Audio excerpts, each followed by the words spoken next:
Esto es Lunes de Discipulado con el apóstol Keyson Carrillo, una escuela de sabiduría.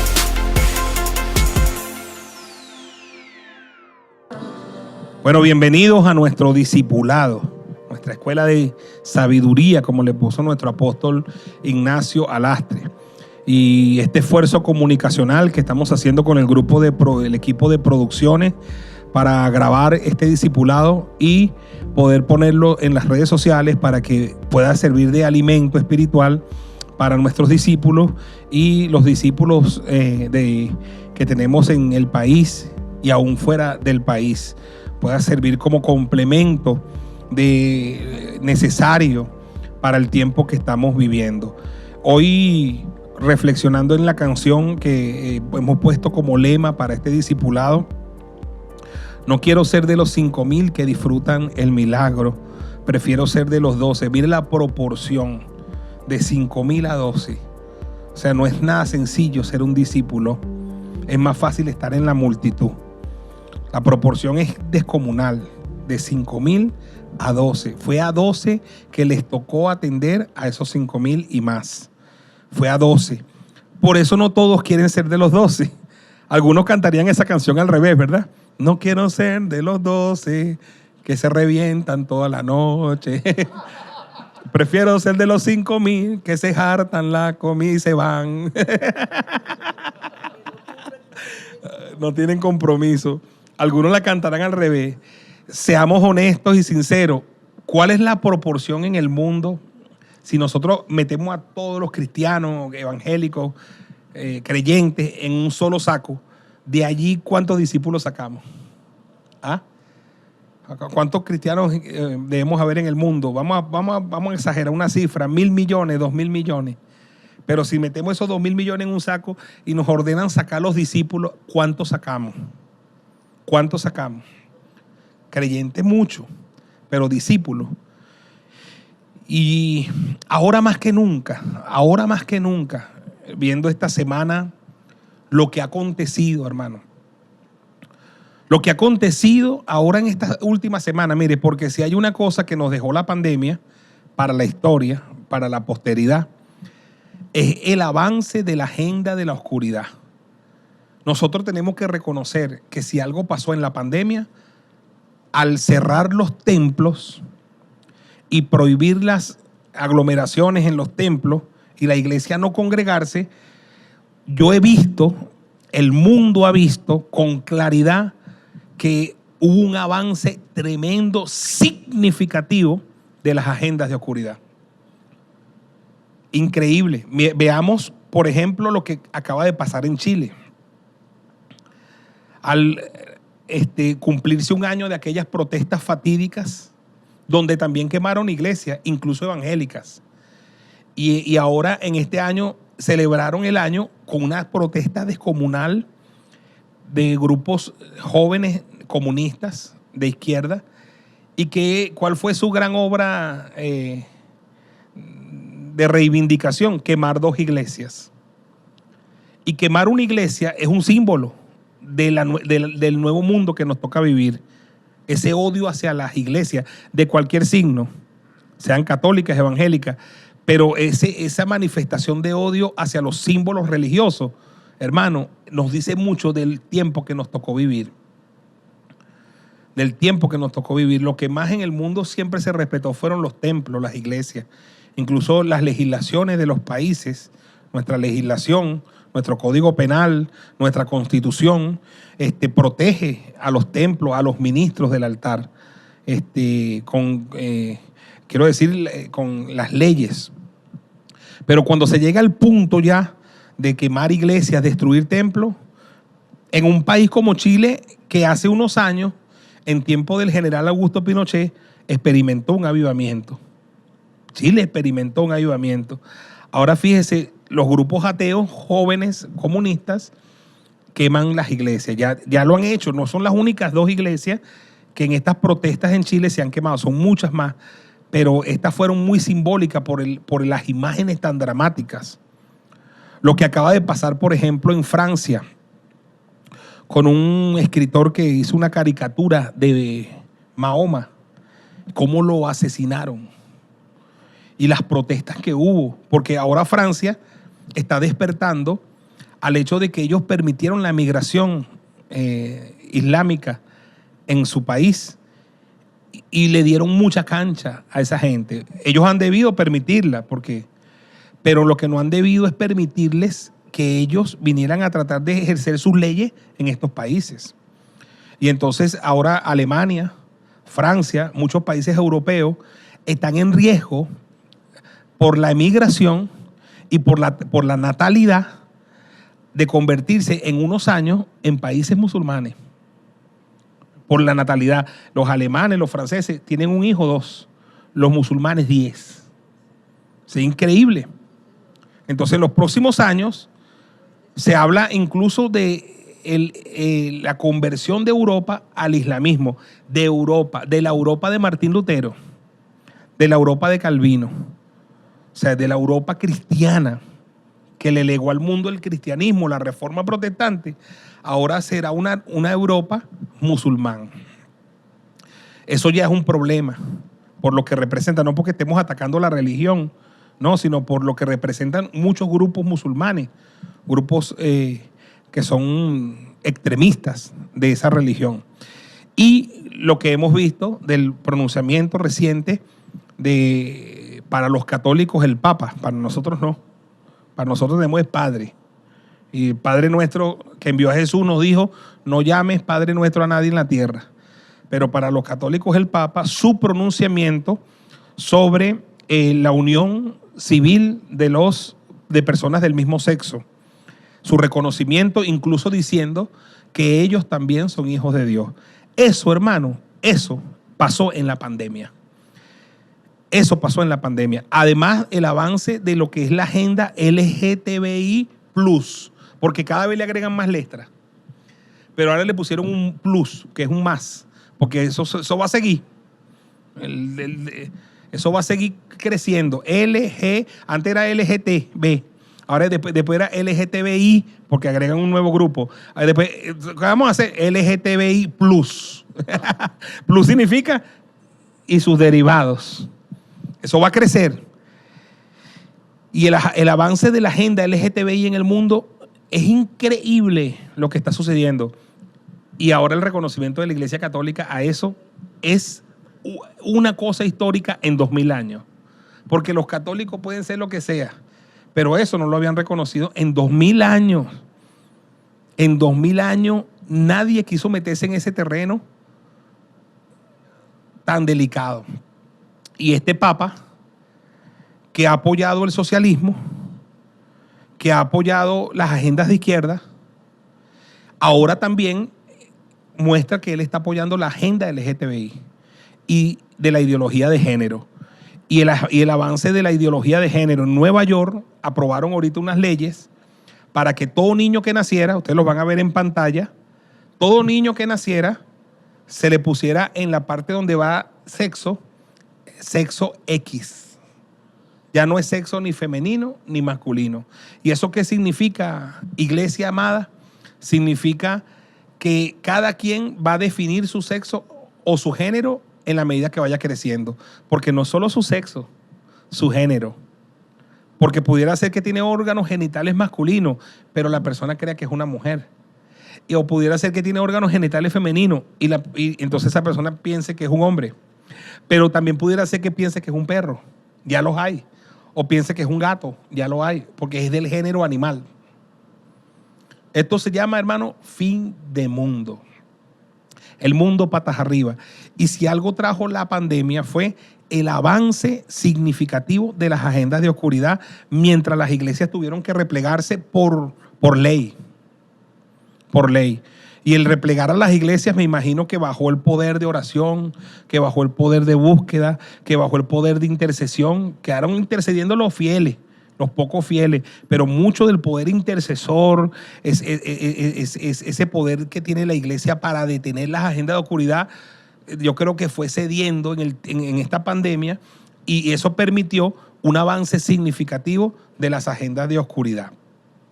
Entonces, el tiempo que estamos viviendo nos sorprende y una serie de cosas. Ahora, en Venezuela se dice que se va a reabrir los templos para noviembre. Para noviembre. Si somos honestos y sinceros, óigame bien, si somos honestos y nos ponemos la mano en el corazón y sinceros, ¿qué diferencia tiene noviembre de marzo con respecto a la pandemia?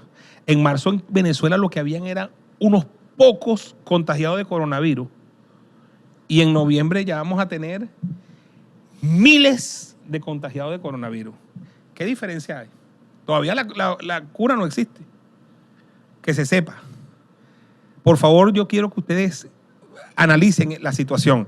¿Cuántos contagiados habían en Venezuela en marzo cuando empezó esto? Empezó con 1, con 2, con 3. Y cerraron los templos, ¿verdad? Los cierran, nos confinan a todos. ¿Cuántos contagiados habrá ya en noviembre? ¿Cuántos habrá ya en noviembre si ya estamos por encima de los 40,000? Ya hemos pasado los 800 muertos, que no los teníamos en marzo. La vacuna todavía no sale. Entonces, ¿cómo entonces ahora en marzo, en noviembre, se van a abrir los templos? Claro, nosotros también entendemos que en Venezuela hay un avance de la propuesta de unas elecciones, ¿verdad? Para el 6 de diciembre. Y se quiera dar la sensación de normalidad para que eso de alguna manera haga que mucha gente salga a votar. Y esa es la razón por la que nosotros hemos visto las últimas semanas las cifras de coronavirus supuestamente descendiendo. Llegamos a 1,000, llegamos a casi 2,000 una vez, después entonces 900, después 700. Esta semana ocurrió un milagro, 300 nada más por día. Y entonces uno sabe que esas cifras las están manipulando, aunque 300 es mucho más que los 1 y los 2 que salían en marzo, ¿verdad? Pero sin embargo, entonces ahora 300, y estoy casi seguro que a medida que se acerquen a diciembre, va a tender esa cifra a bajar para decir, tenemos controlado el coronavirus, dar una sensación de normalidad, reabren toda la economía. Lo que yo quiero decir, hermano, es que esto se abre cuando ellos quieren, no porque sea por coronavirus, ni por pandemia. Se cierra cuando ellos quieren y se abre cuando... Esa es la verdad verdadera. Porque otra vez repito la pregunta, ¿qué diferencia va a tener para efectos del coronavirus y para efectos del COVID-19 y de la pandemia noviembre con marzo? Estamos peor si vamos a hablar de cifras y contagiados y muerte, ¿o no? ¿Ah? Y entonces lo que puede haber, lo dice el pastor Ernesto, que está de cumpleaños hoy, eso cuando cumpleaños se pone inteligente. No, dice el pastor Ernesto, y ya está pasando en Europa, pastor, que hay un rebrote en muchos países. Y muchas veces la segunda ola, los rebrotes, son peor que la primera ola. Bueno, nosotros estaremos muy al pendiente de estos anuncios. Porque la iglesia tampoco es boba ni ciega, ¿no? La iglesia tiene mente y piensa, y tenemos cabezas en la iglesia y tenemos autoridades. Y somos nosotros los que entonces vamos ahora a definir. Fíjense ustedes, por ejemplo, en los Estados Unidos, en algunos, a nivel del presidente Donald Trump, hasta hoy presidente, no sabemos la próxima semana si será, él sí decretó la reapertura de los templos, pero luego los gobernadores en cada estado tenían la potestad de no permitirlo o sí permitirlo. De manera que en Estados Unidos hay ciudades o estados donde no se permite y hay estados donde sí se permite. Por ejemplo, donde está Rudy Gracia, el pastor Rudy Gracia, ahí se están haciendo los servicios normalmente, ¿verdad? Pero donde están otros pastores como Dante Gebel, pusieron demasiadas restricciones y hasta el sol de hoy Dante Gebel no ha reabierto su templo, ¿ves? Y de acuerdo a las condiciones que también el gobierno puso, Dante Gebel se ha negado a abrirlo en esas condiciones. ¿En cuáles condiciones? Que le prohibían que vinieran los enfermos, que le prohibían que vinieran los de la tercera edad y que le prohibían que vinieran los niños. Y entonces le prohibían cantar y le limitaban el tiempo del servicio. Entonces Dante Gebel dice, bajo esas condiciones, yo prefiero o todos o nadie. Entonces hay una situación muy delicada con esto de la pandemia. Nosotros tendremos que deliberar como pastores y líderes la conveniencia o no de volvernos a congregar en el templo. Queremos, claro que queremos, eso es nuestra vida, ¿verdad? La casa de Dios, el venir a la casa de Dios. Están diciendo que con un 40% del aforo, para nosotros serían unas 400 sillas en el local. Vamos a ver.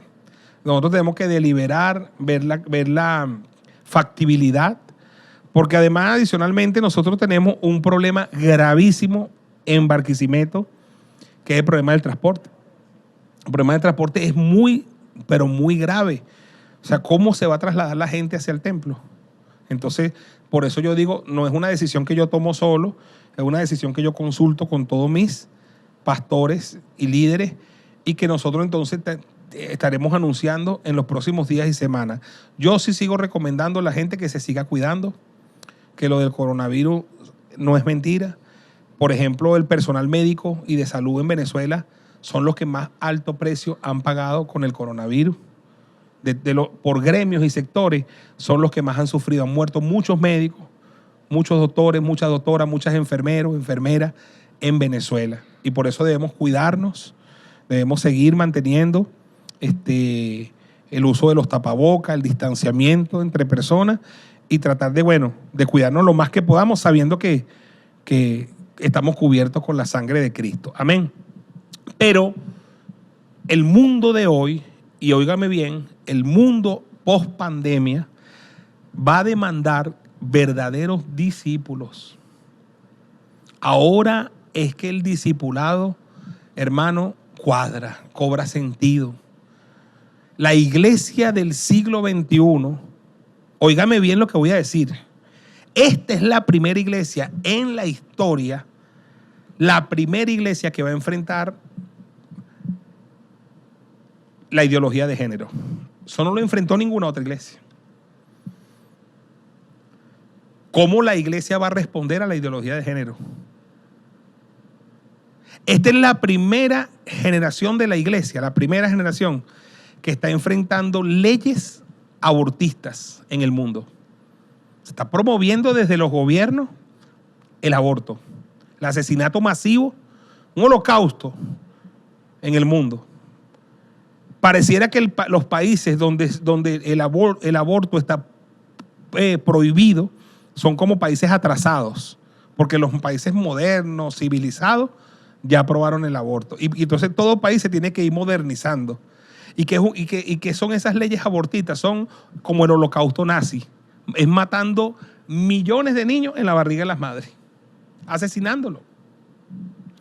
Como una mujer que fue a abortar y llevaba un niño de 4 años y tenía su barriguita y fue a abortar, y el médico le dice: ¿usted viene a qué? Un médico que se había convertido al Señor y ya no creía que el aborto era de Dios. No, vengo a abortar el niño. ¿Y por qué? No, bueno, porque va a ser una carga y no sé qué. Dice: no, pero matemos al de 4. No, ¿cómo lo va a hacer? Lo va a matar. Pero es que voy a hacerle lo mismo al que está aquí. No. Y entonces ella abrazó a su niño y se dio cuenta de que ella se iba a prestar para asesinar a una criatura. Porque el médico le dice: como yo lo voy a sacar, primero le saco un brazo, después le saco el otro brazo, vamos a irle cortando a este de una vez, porque este come más. Le cortamos un brazo, ¡no! Y agarró a su hijo de 4 años y dice que a este le vamos a hacer lo mismo. Entonces se dio cuenta y salió corriendo y no abortó al muchachito, porque se dio cuenta que ella iba a asesinar a un niño. Eso es el aborto, el exterminio masivo legal de niños. Esta es la primera generación, si quiere va tomando nota, que va a enfrentar leyes que permiten el matrimonio entre personas del mismo sexo. La primera generación que está enfrentando que eso se masifica y que el mundo ya lo está reconociendo. En ese caso, los países que aprueban solo el matrimonio entre un hombre y una mujer también quedan como países relegados, retrasados, y tienen que irse modernizando. Y las propuestas en las elecciones, ya nosotros la estamos viendo, de los grupos LGTBI, es ir modificando esas leyes para ir aprobando el matrimonio de personas del mismo sexo. Es la primera generación, oigan bien, esta es la primera generación que va a enfrentar, escúchelo bien, el hecho de ser pastoreado por un par de pastores del mismo sexo, parejas, pastores homosexuales o lesbianas. Nunca otra generación, la iglesia, experimentó eso. que tú llegues a una iglesia y ¿quién es el pastor? Armando. ¿Y la esposa cómo se llama? José. No, el esposo. Eso está en Brasil y en muchos países. Iglesias donde los pastores son homosexuales. Nunca otra generación enfrentó eso. Esta es la primera generación. Anote, vaya tomando nota para que usted vea dónde va a crecer sus hijos. Que va a enfrentar el establecimiento y la plantación de iglesias de Satán, de Satanás. En Colombia está la iglesia de Satanás, de Lucifer. Tienen la Biblia satánica, la Biblia satánica. Nunca otra generación experimentó eso. Esta es la primera generación de 2000 años en la que vamos a decir 1700 años, en la que un papa de la iglesia reconoce y pide al mundo las uniones civiles de personas del mismo sexo. Nunca otro papa hizo eso. Jamás. Jamás. Y la primera generación donde un papa llama a los homosexuales, dice que ellos también son hijos de Dios. No hubo ninguna otra generación que enfrentara algo parecido. Yo quiero que usted vaya sacando la cuenta. Esta es la primera generación de la historia que está experimentando legalización de la droga. Legalización de la droga. Y esta es la primera generación, óigame bien lo que voy a decir, que va a experimentar la legalización de la pedofilia. Al avanzar las agendas de oscuridad y las agendas LGTBI+, por eso aparece el plus, porque nombrar lo otro que sigue va a ser como demasiado degenerado, porque en ese plus están metidos los pedófilos. Se supone que los hombres se pueden casar con personas del mismo sexo y las mujeres porque ellos fueron conquistando derechos a través de los años. Y si hay que reconocerle algo a esa comunidad, es su insistencia en reclamar sus derechos. Hay que reconocérselo. Ellos no la aprobaron de una vez, perdían, pero ellos insistían y ellos han logrado a través de la persistencia, de la unificación, del meter personas de esas en la política, ellos han logrado entonces cambiar las leyes. Pero ¿qué creían ustedes? Que al ellos irse reconociendo sus derechos, los pedófilos se iban a quedar de brazos cruzados. No, los pedófilos están haciendo exactamente lo mismo que ellos hicieron, están empezando a reclamar sus derechos porque ellos dicen algo que en su razonamiento es verdad. Si el homosexualismo es una orientación sexual, la pedofilia también lo es. Es decir, si el hombre solo se excita con hombres y la mujer con mujer y ya el mundo lo reconoció, el mundo va a tener que entender que yo me excito es con niños. Y ellos van por sus derechos. Y detrás de esta agenda de la pedofilia no está el hijo de Gloria, no. Está gente de mucho poder económico. ¿Me estoy explicando, hermano querido? O sea, no hubo otra generación. Esta es la primera generación, y para decir una última, que me parece aberrante, que va a experimentar la degeneración en las letras de las músicas en los diferentes géneros. Nunca antes en mi generación había legislación al respecto. Y las canciones y las letras de las canciones, incluso aquí en Venezuela hay un caso de una canción de Guillermo Dávila que dice: sin pensarla dos veces la arrojé a la pared, le arranqué el vestido y la llené de amor. Que esa canción fue prohibida en todas las radios porque suponía la canción violencia de género. Y no se podía poner la canción. Y yo la escuché mucho. Pero esa canción de Guillermo Dávila con las canciones de Bad Bunny y de Anuel es una canción de cuna. Tú oyes la canción de Guillermo Dávila, es una canción para dormir un niño ahorita. Con respecto a la letra de la música, y lo había dicho el padre de la Revolución Rusa, Vladimir Lenin, dijo: la forma más fácil en el futuro de destruir al mundo será a través de la música. Y ahí está.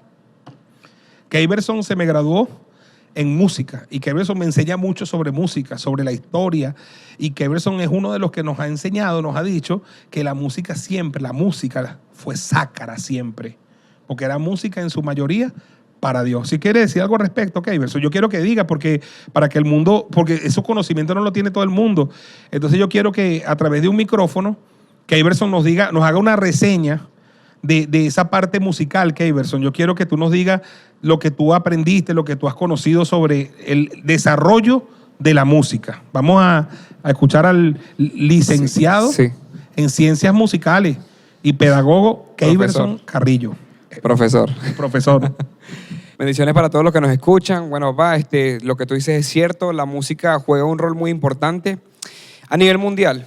Digamos que a nivel mundial, yo te he comentado que en los países primermundistas la música no es una materia más como aquí en Venezuela, sino que es una materia sumamente importante para el crecimiento y el desarrollo del niño. O sea que prácticamente en otros países toman en cuenta mucho más la música como algo sumamente importante, tanto como la matemática, como el castellano, como la lengua, como la literatura. Es muy importante.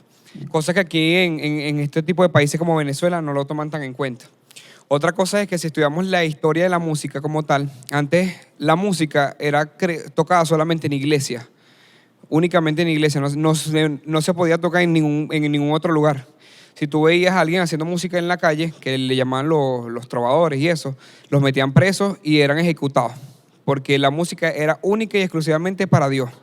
Incluso los grandes artistas de música de la historia, Vivaldi, Mozart, todos ellos comenzaron haciendo fue música sacra. No podían hacer absolutamente más nada. Tenían que hacer la música para Dios. Luego vino lo del libertinaje, ¿cómo se llama? El romanticismo, el modernismo. En esa época se comenzó a modernizar lo que era la música. Claro, eran tiempos distintos donde no había luz, no había electricidad, sino que simplemente comenzaron a crearse los llamados teatros para hacer óperas. Ahí es cuando comienza la música a degenerarse, porque ya la música comenzó, y uno de los principales es Juan Sebastián Bach, comenzó a hacer música oscura. Ese tipo de música que de repente habían ciertas normas musicales que decían que eso eran ciertas tensiones musicales que perturbaban la hora de la oración. Entonces eso era, les llamaban el diabolus y música. Entonces, imagínate, era simplemente, te estoy hablando de esos tiempos, 1400, 1500, donde solamente era música sin cantar. Y eso era música solamente pura instrumentación. Esa instrumentación tenía que ir dirigida a Dios, imagínate tú, solamente la instrumentación. Luego viene lo que fue la ópera, que comenzaron a cantar, ¿verdad? Música lírica, comenzaron a cantar solamente en la iglesia.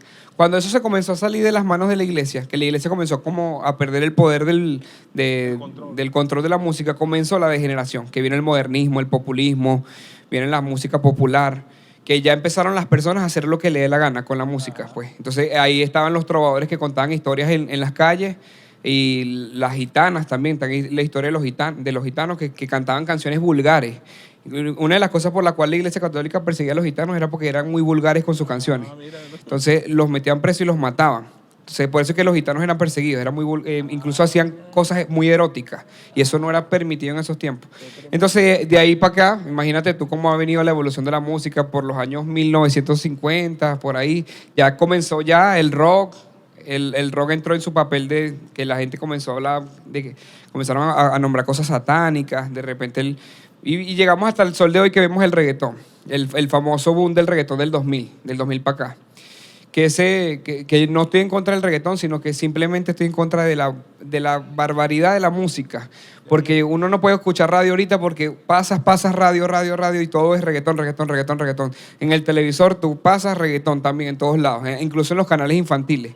Entonces tú vas, de repente, en cualquier lado estamos rodeados de esa música. Y lo peor es que hay como una masa de reproducción de esa música, entonces no tomamos conciencia. Incluso en estos días estábamos haciendo una célula en mi casa.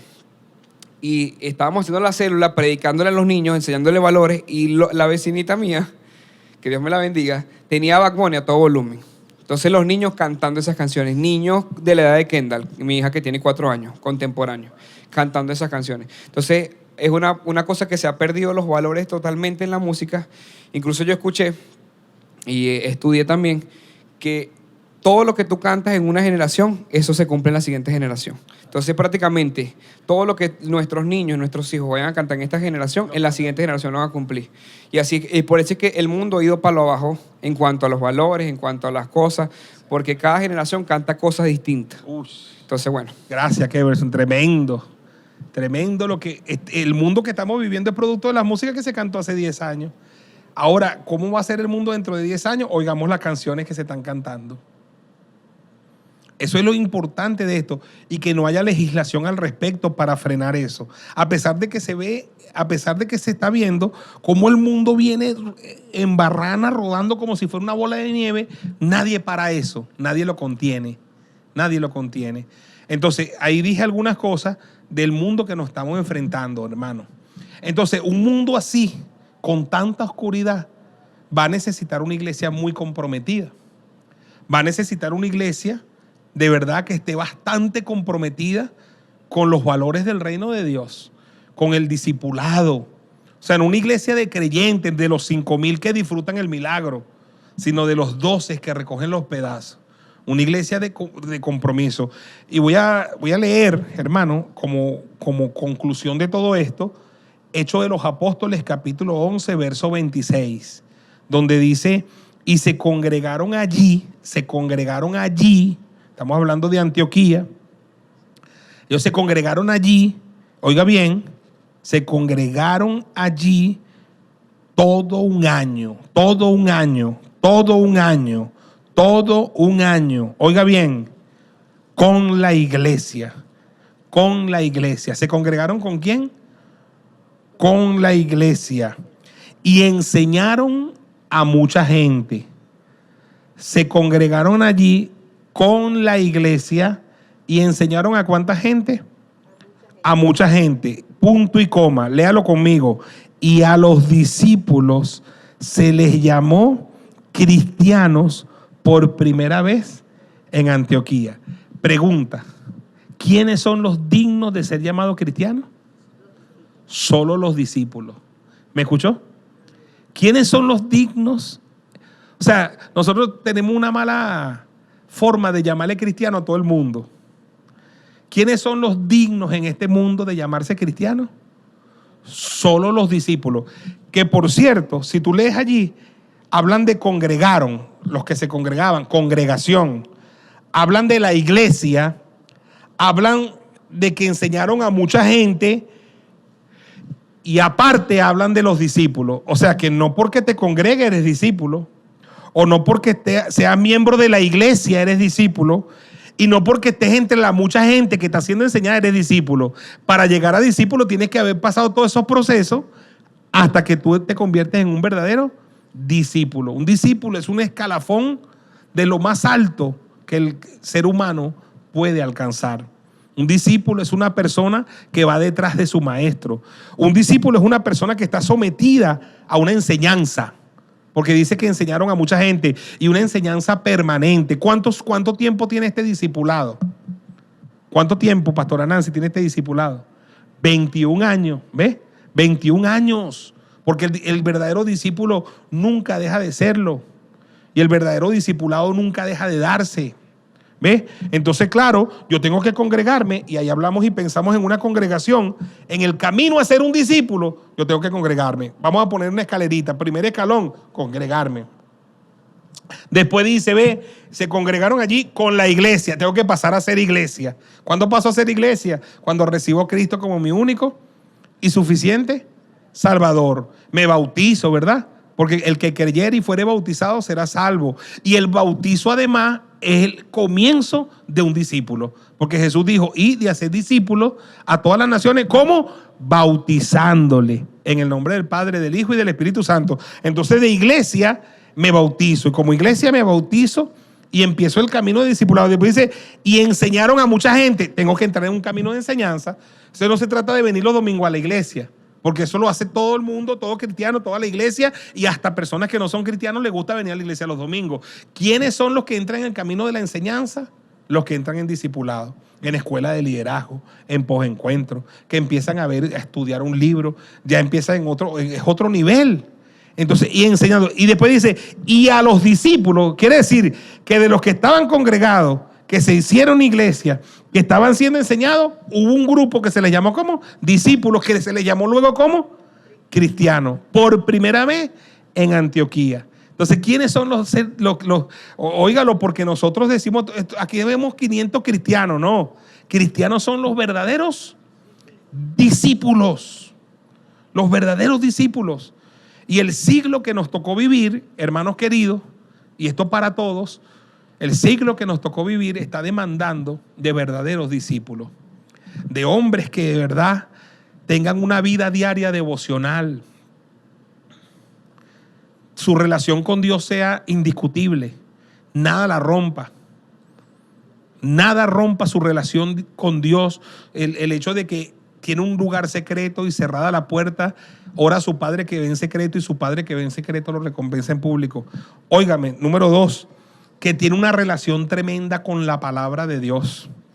Que tiene una tremenda relación con la palabra de Dios, porque en su vida devocional habla con Dios, pero también le gusta que Dios hable con él a través de la palabra. Estábamos viendo una película horrible y horrenda, donde en una iglesia llega un hombre y para demostrar el poder de Dios en los Estados Unidos, entonces saca un frasco con arañas.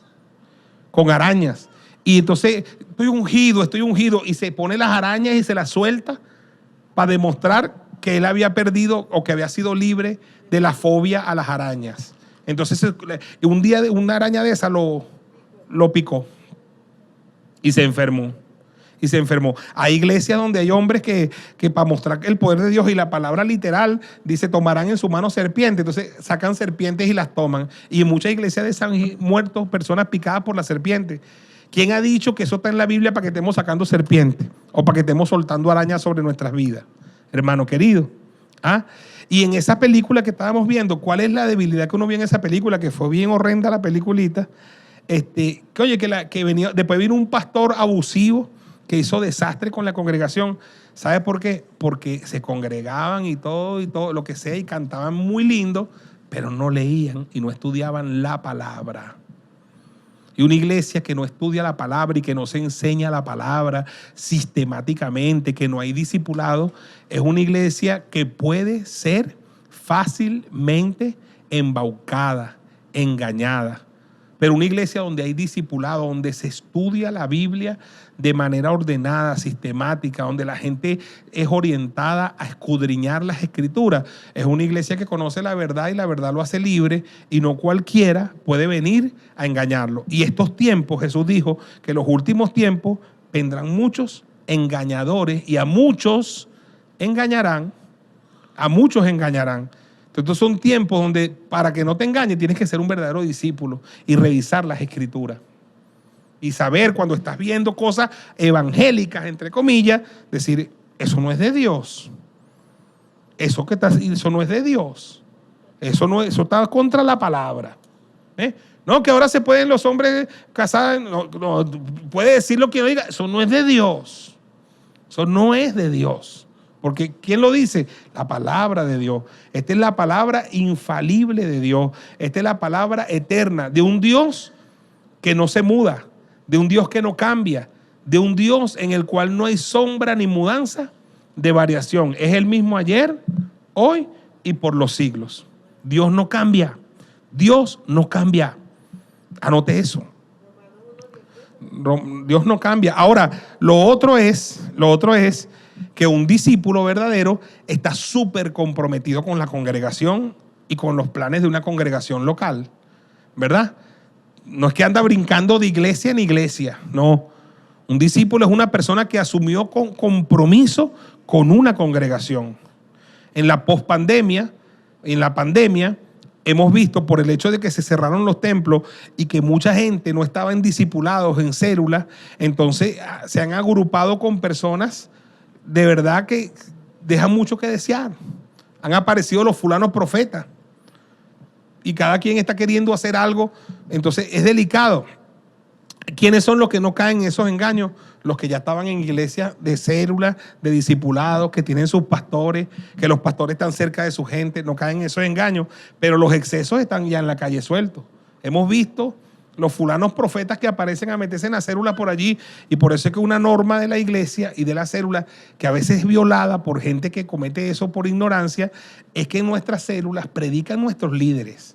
Y las dirigen nuestros dirigentes y nuestros líderes. No que van a estar invitando gente que ellos ni siquiera conocen a que le estén predicando en la célula. Ni porque hable bonito, ni porque no, porque nosotros, no todo el que me dice Señor, Señor, dijo Jesús, entrará en el reino de mi Padre. Amén. Y número 4, hermano, los discípulos verdaderos son personas que dan testimonio de Jesús. Son personas que están haciendo la obra del Señor, dan testimonio, testifican del Señor, predican la palabra, cumplen los principios establecidos en la palabra, guardan su mayordomía cristiana, testifican con su vida, testifican con su vida. Oiga bien, para terminar este discipulado, oiga bien esto.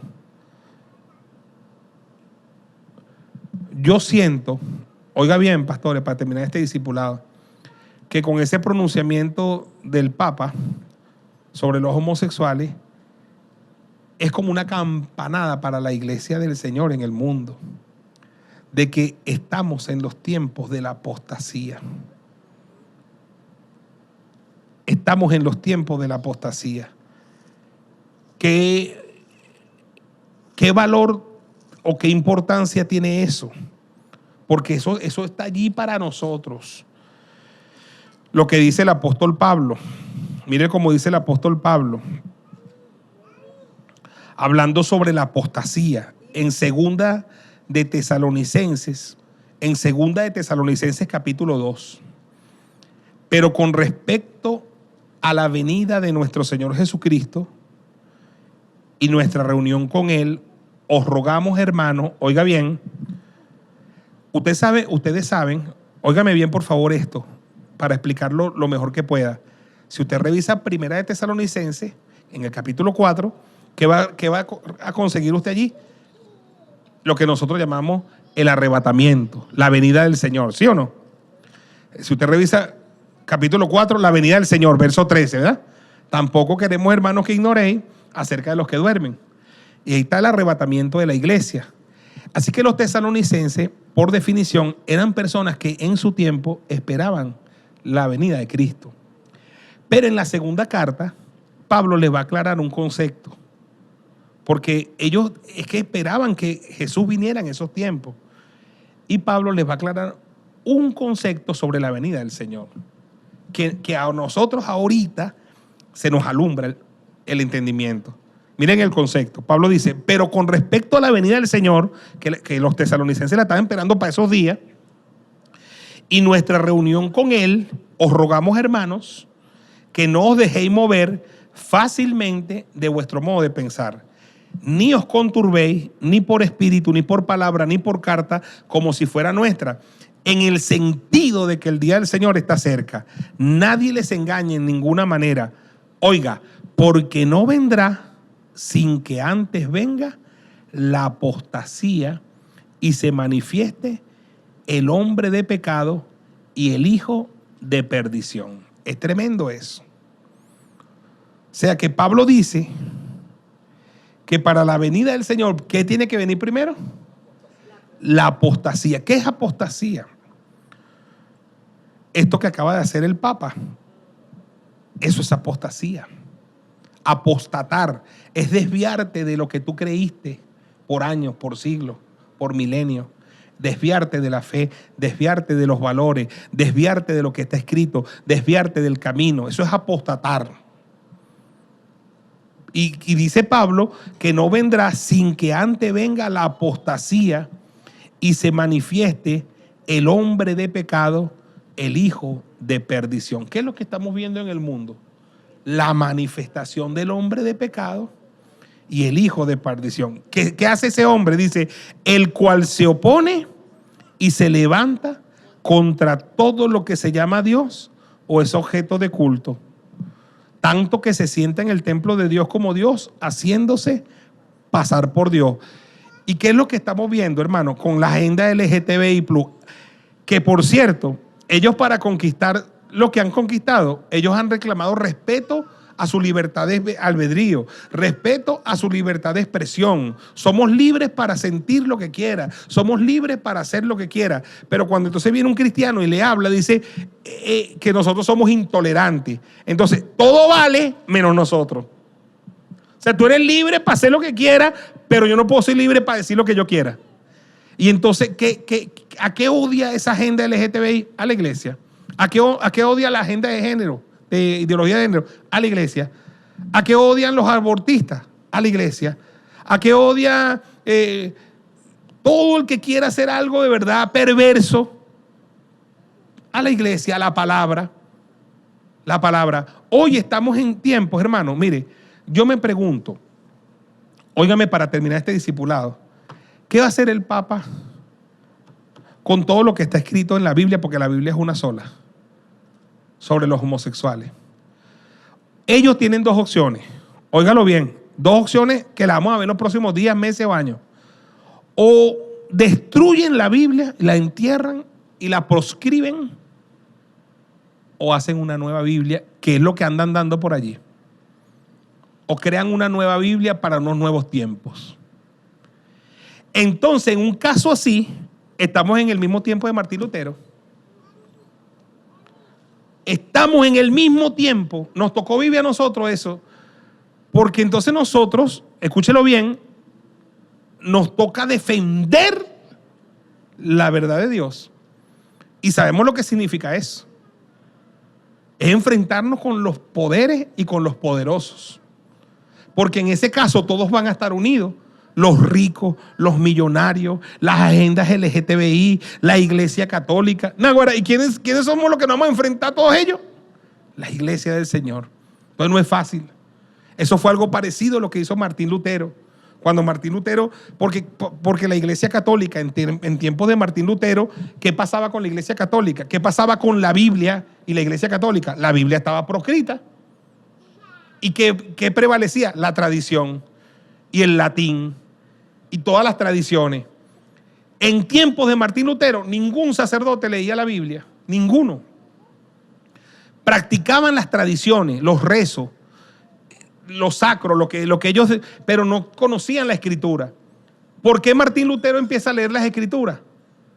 Porque era fastidioso, preguntón, y lo castigaron. Y le dijeron, y entonces era un castigo leer la Biblia. Y cuando Martín Lutero, por castigo, empieza a leer la Biblia, descubre la verdad, y la verdad lo hace libre. Y empieza Martín Lutero a conseguir en la Biblia la fuente de la palabra de Dios y la riqueza, y se da cuenta el divorcio que hay en la iglesia con la palabra de Dios. Y es cuando él empieza y entonces clava las 95 tesis, proponiéndole a los teólogos del momento, incluso al Papa, que discutieran la corrupción de la iglesia, que discutieran el asunto de las reliquias, que discutieran el asunto de la fe, de la palabra. Martín Lutero no quería dividir la iglesia ni salir de la iglesia. Él quería que la iglesia se reformara. Y la iglesia la emprende contra Martín Lutero como lo hizo contra Juan Hus 100 años atrás. Y entonces Martín Lutero no le queda otra que enfrentarse a ellos y meterse en un castillo donde lo lleva uno de los príncipes y empezar a traducir la Biblia al alemán para poner la Biblia en la mano de la gente y que la gente revisara la Escritura por primera vez en la historia en las casas, en los hogares, y empezaran a conocer la palabra de Dios. Ahora mismo, hermanos, ahora es que nosotros vamos a tener que salir a defender esta Biblia, a pelear por ella, a pelear por la verdad que nos fue dicha. ¿Y quiénes hacen eso, hermanos? Los discípulos, los verdaderos discípulos, los que conocen la Escritura. Es un tiempo bien interesante el que nos tocó vivir. Es un tiempo pero muy desafiante el que nos ha tocado vivir. Y termino diciendo, ¿ves? No os acordáis, verso 5, que cuando yo estaba todavía con vosotros os decía esto. Y ahora, hablando del hombre de pecado, hablando de el hijo de perdición, dice, ahora vosotros sabéis lo que lo detiene. ¿Lo que detiene a quién? Al hombre de pecado, al anticristo. Hay algo que lo detiene. ¿Qué creen ustedes que es ese algo? La iglesia lo detiene a fin de que a su debido tiempo se manifieste. En este mundo se va a manifestar un anticristo. Sí, aquí lo dice que sí, pero a su debido tiempo. No se puede manifestar mientras lo que lo detiene lo siga deteniendo. Después dice, ve, porque ya está en acción el misterio de la iniquidad. En tiempos de Pablo ya estaba en acción. Solo que hay quien al presente lo detiene, hasta que a su vez se ha quitado en medio. Eso que lo contiene, un día va a ser quitado. Hay gente que dice es el Espíritu Santo. Hay otros que dicen es la iglesia. Hay otros que creemos que son las dos cosas al mismo tiempo. El Espíritu Santo y la iglesia. Dice, cuando eso que lo detiene al hombre de pecado se ha quitado de en medio, lo que lo contiene, entonces dice, se manifestará aquel inicuo, a quien el Señor matará con el espíritu de su boca y destruirá con el resplandor de su venida. Inicuo, cuyo advenimiento es por obra, ¿qué más? De Satanás, con gran poder y señales y prodigios mentirosos, y con todo engaño de iniquidad para los que se pierden, por cuanto no recibieron. ¿Por qué se pierden? Porque no recibieron el amor de la verdad para ser salvos. ¿Por qué se pierde el que se pierde? Porque no recibe el amor de la verdad para ser salvo. Por esto Dios les envía un poder engañoso para que crean la mentira, a fin de que sean condenados todos los que no creyeron a la verdad, sino que se complacieron en la injusticia. Pero nosotros debemos dar siempre gracias a Dios respecto a vosotros, hermanos, amados por el Señor, de que Dios os haya escogido desde el principio para salvación, mediante la santificación por el Espíritu y la fe en la verdad. ¿Cuántos dicen amén? Entonces, hermano querido, son tiempos muy desafiantes, son tiempos donde se necesita discipulado y discípulos verdaderos, son tiempos donde tenemos que profundizar en las Escrituras y donde en la post-pandemia ahora mismo vamos a tener que tener respuesta, porque, escúcheme, el mundo en el que entramos en pandemia y en el mundo en el que vamos a salir de la pandemia para incorporarnos a una nueva normalidad no va a ser el mismo mundo. Cuando nos incorporemos a la nueva normalidad, va a ser un mundo totalmente diferente, donde las agendas de oscuridad han avanzado mucho. Y la iglesia va a necesitar, ¿estamos de acuerdo, Martín? ¿Va a decir algo? Apóstol, creo que nosotros al arrancar, si se nos diera la oportunidad de arrancar en noviembre, no sé, diciembre, no va a ser igual. No va a ser igual. O sea, nos vamos a enfrentar a muchas cosas que no las teníamos antes en el comienzo de esta pandemia. O sea, creo yo, pues. Muy bien. Y yo creo que sabrá Dios a qué mundo nos vamos a enfrentar. Un mundo hostil contra la iglesia. Veamos lo que pasó en Chile. Veamos lo que sucedió en Chile. Y porque a todas estas agendas de oscuridad, ¿quién es la única que se le planta? La verdadera iglesia. Y esa verdadera iglesia no va a ser aplaudida ni querida. Entonces, bueno, vienen tiempos muy desafiantes, hermano querido.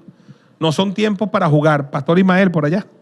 Mi apóstol, reflexionando en lo que usted estaba compartiendo con nosotros, está en pleno cumplimiento aquel pasaje en Isaías donde dice que tinieblas cubrirán la tierra. Ajá. Y oscuridad las naciones, pero dice, más sobre ti será vista mi gloria. ¿Sobre quién? Sobre los que se están preparando como discípulos para enfrentar esa mentira que quiere opacar la verdad de Dios, que es la única que va a cambiar y transformar el corazón del ser humano. Porque si eso no sucede, ¿cómo se cumple? ¿Cómo se cumple? No se puede cumplir. Si se tiene que levantar esto, pero esto se tiene que levantar para que la iglesia se ilumine en la verdad, porque las tinieblas es la falta de conocimiento, pero la luz es la verdad del conocimiento, y ahí es donde radica todo. Tremendo. Ahí está el resumen de todo el discipulado, pues. Tinieblas cubrirán la tierra y oscuridad a las naciones, mas sobre nosotros amanecerá Jehová. Toma. Bueno, vamos a ponernos por acá. yo escuchando todo esto, ¿verdad? Lo que el apóstol dijo al principio, donde nos va a tocar que ahorita plantarnos, enseñar la palabra, meditar siempre en todo esto, es en los niños. Porque ya el adulto ya tiene una conciencia, ya puede definirse, como ya sabe dónde está, ¿verdad? Parado, ya sabe lo que es, ¿verdad? Pero el niño, el adolescente, es el que está perdido, es el que está en un estado no tiene identidad propia, y es donde nos puede fallar si nosotros no estamos al tanto de educar a ese niño, de levantar a ese niño. Entonces, a los que son padres, pues por supuesto tenemos la prioridad también de hablarle, porque el padre debe amar a su hijo. Pero a los niños, ahorita tenemos que tomarlos, a los niños, a los adolescentes, para poder levantarlos en esta cultura, en la cultura de Cristo, en esta palabra. Pero porque si no, se nos puede fallar y podemos perderlo. De verdad que esto está delicado. Yo veo todo esto y, como decía el pastor Martín, Dios mío, ¿dónde nos estamos enfrentando? ¿Con quién nos estamos enfrentando? Porque si ahorita es el que no nos estábamos congregando, ¿cómo será ahora todo lo que viene en camino? Entonces, de verdad, necesitamos demasiados obreros a la mies, demasiados obreros, muchos discípulos. ¿Yo decía algo, José Luis? Pase por aquí. Eso da para otro discipulado, ¿verdad? Increíble, porque toda la batería de la iglesia hay que voltearla para los niños. Bueno, mi apóstol, siguiendo el mismo orden de ideas de lo que hablaba el pastor Ismael hace un momento, hablando acerca de que tinieblas cubrirán la tierra y oscuridad las naciones, más sobre ti. Cuando ese más sobre ti habla de un grupo específico de personas. Yo creo en mi corazón que se refiere a los verdaderos discípulos. A los verdaderos apóstol, discípulos. ¿por qué? No a la iglesia. No. A los verdaderos discípulos, ¿por qué? De hecho, cuando nosotros evaluamos los 4 evangelios, nos damos cuenta que en más de una oportunidad existieron personas que quisieron añadirse a ese grupo exclusivo de 12 discípulos de nuestro Señor Jesucristo. Y nuestro Señor Jesucristo a ellos se los impidió. Le dijo, no, ve a tu casa. ¿Por qué? Porque hay un trabajo específico para formar verdaderos discípulos. Entonces, todo esto se traduce en que en la iglesia actual debemos enfocarnos en el tema discipular, Amén. más que en el crecimiento de la iglesia, porque quizá en esta última década el enfoque fue el crecimiento. Se apuntó mucho a la evangelización a través de obras de teatro, a través de música, a través de danza, y efectivamente se experimentó el crecimiento de la iglesia, pero el tema discipular se ha quedado atrás. Y ese, a mi criterio, cuando evaluamos los 4 evangelios, ese era el centro una de las principales cosas que nuestro Señor Jesucristo desarrolló en su ministerio. Chacho, increíble. Mira, eso que está diciendo el pastor José Luis, lo escuché en un mensaje esta mañana del doctor Derek Prince. El mensaje se llama, yo se los voy a recomendar a todos los que me están escuchando, estoy escuchando a Derek Prince todo lo que puedo. Se llama Doblegar a la iglesia y se inclinará al mundo. Son 6 mensajes de Derek Prince y yo he escuchado el primero, que Dios le va a pedir cuenta a la iglesia, se llama el primer mensaje, lo he escuchado 2 veces. Para mí Derek Prince es el mejor predicador de la historia, el mejor maestro. Y cómo hace falta hoy la voz de Derek Prince a la iglesia. Ojalá puedan ustedes escuchar esos 6 mensajes, hermano. Son 6 mensajes. Yo he escuchado el primero 2 veces. Derek Prince se escribe, ¿cómo suena? D-E-R-C-K. C-K. Derek Prince. Entonces él dice, Derek Prince dice allí que hay mucha gente dentro de las iglesias gastando tiempo en gente que nunca va a cambiar. ¿Escuchó eso? Derek Prince dice que hay mucho trabajo de la iglesia que se está gastando en gente que nunca va a cambiar, cuando nuestro enfoque tiene que estar en discípulos, porque los discípulos es otra cosa, es otro nivel. Este primer mensaje de Derek Prince habla de discipulado. Y él dice allí que no es el evangelismo, él lo dice él allí. No se trata de evangelismo, aunque yo no voy a criticar el evangelismo. No se trata de hacer discípulos. Y él dice allí que a los discípulos se les llamó cristianos por primera vez en Antioquia. Solo se puede llamar cristiano a un discípulo. Eso lo dice Derek Prince. La palabra doblegar a la iglesia y se inclinar al mundo es una palabra que cita Derek Prince allí de Evan Robert, que fue el hombre que Dios usó en el avivamiento de Gales. Y él decía que el avivamiento de Gales, dice Derek Prince, fue un avivamiento genuino. Fue un avivamiento genuino. Y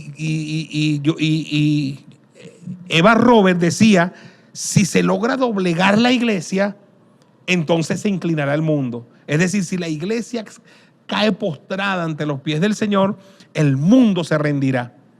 Y cuenta Derek Prince allí que el avivamiento en Gales fue tan tremendo que Gales era una ciudad minera.